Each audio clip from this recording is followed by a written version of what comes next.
Hey, welcome back to Red Blue Labs. Today's video is going to be a very quick tutorial on what do you do when you encounter that issue in Kali Linux where you can't update or upgrade and you can't, when you're trying to install a Python or some other application and it says that the candidate can't be found.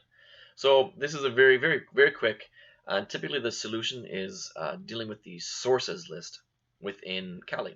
So take a look at the video. Hopefully this helps you out. If you're enjoying the videos, go ahead and like and subscribe.